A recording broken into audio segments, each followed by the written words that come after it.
And when you hear people saying, well, Ethiopia, I remember from 1984, I remember from Live Aid when Bob Geldof put together that fantastic show to save Ethiopians from famine. That was from the 1980s. The Ethiopia of today is dramatically different than it was in the 1980s. Over the next 12, 13 years, Ethiopia will be the third biggest economy in Africa. It's a very exciting place to come and invest.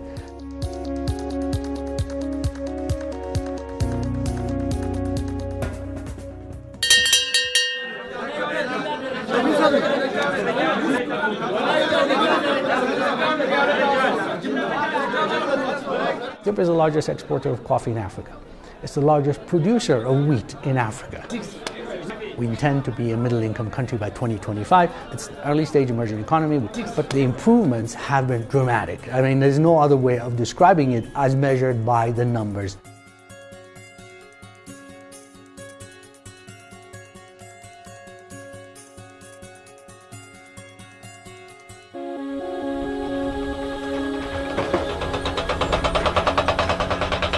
Ethiopia spends more of its annual budget on infrastructure than any other country in Africa. The road network went from nothing, say 20 years ago, to about 136,000 kilometers by 2015, 2016. It's a dramatic change. Now we're building 5,000 kilometers of railways to connect the entire country, and most importantly, to connect Addis to the port of Djibouti, the main outlet for Ethiopia today.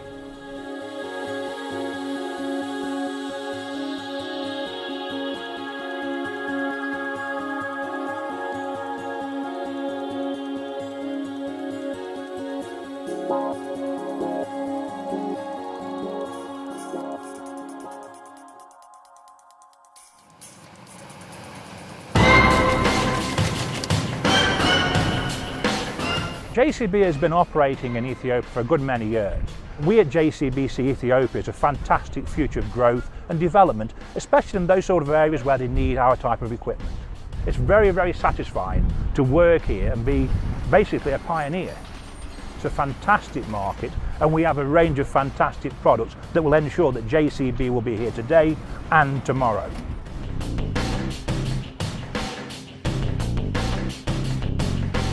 For anybody potentially coming into Ethiopia, as we've discovered inside JCB, this is a long-term operation. You're not here for a quick turnaround. This is a developing country. Don't expect your BlackBerry to work, because it's not going to. You know, try and send an email, it might get there tomorrow. We've learned and we understand the operational problems. Foreign exchange is one of those problems. It's very, very difficult for the companies to get the foreign exchange to purchase the letter of credit to pay for your product. So you might have orders sitting in your order bank, but you can't actually process those orders until you've got the letter of credit safely in the United Kingdom. It's not a negative, it's just a factor of the operation. You've got to be flexible, you've got to keep at it, you've got to keep going. And make sure that you understand you might have to change your payment terms. You might slightly have to change your product to suit the market. If you can accept that, then you can function in Africa.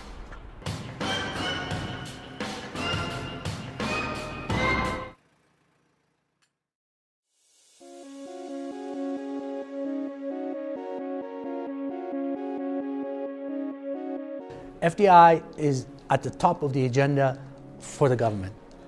With the right business environment, we believe that we can achieve the goal that we have set for this country, and that we can grow together.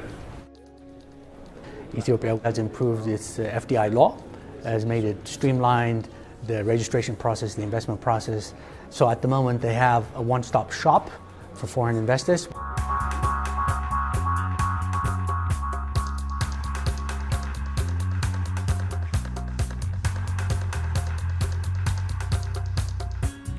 Ethiopia's demographic advantage of a very large population, coupled with the median age of 20.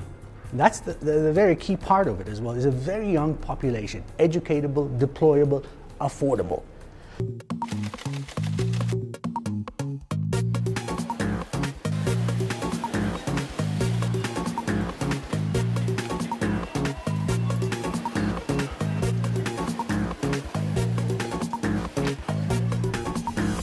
glove factory here has gone from 0 employees to 600 in 2 years. And it's likely to be maybe 5,000 or 6,000 within 5 years.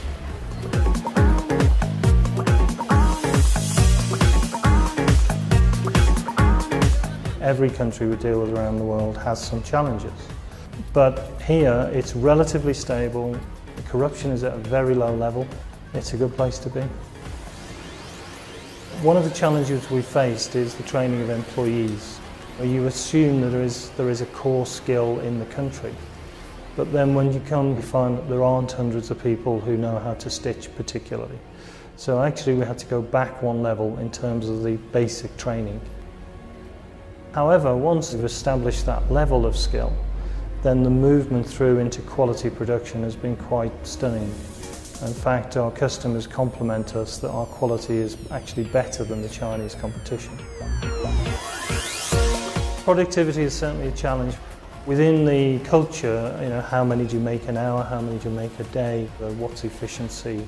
All those sort of aspects which are inherent in an industrialized economy are not here. So we have to learn them as we go. But in 2 years we've come a fantastic way forward in that respect. And I'm very, very confident over the next 2 years we'll be up there alongside China in terms of productivity levels.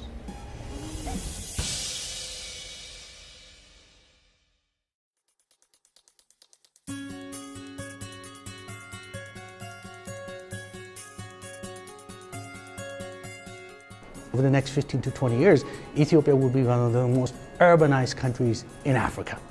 When you have a young population, a very large population, you combine that with urbanization, with all the benefits that urbanization brings, then you can see the transformational effect, especially if you are a consumer products company that sells large volumes of soaps, of detergents, and clothing. And that's why it's starting to attract the attention of global investors.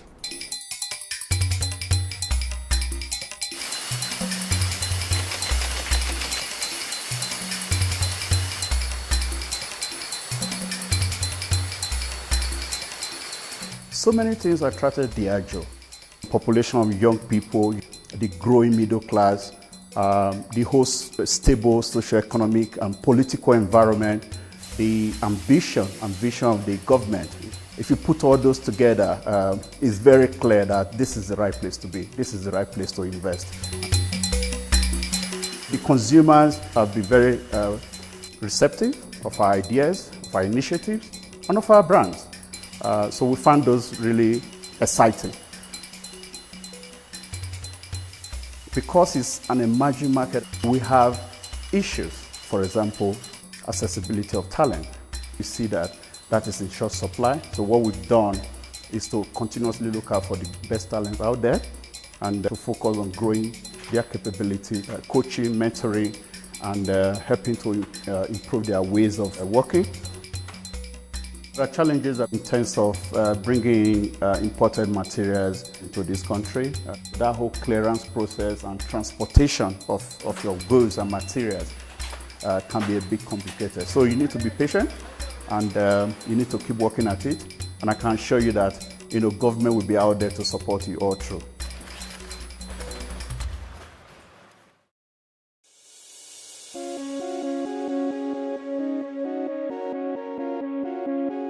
My message is come early with a realistic business plan and focus on the sectors where you think Ethiopia will do well, and I think your return on investment will be higher than probably investing any other place in Africa. Come out here and see the opportunity that this market presents.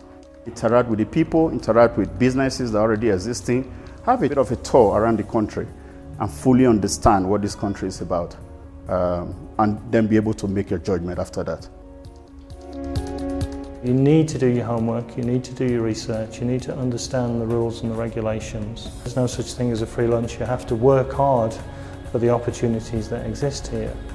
But I think the best advice I would give is talk to people who've done it. Don't be shy to come and ask. We want everybody to come here and be successful. Come to Ethiopia with a glass half full perspective, not a glass half empty. Okay?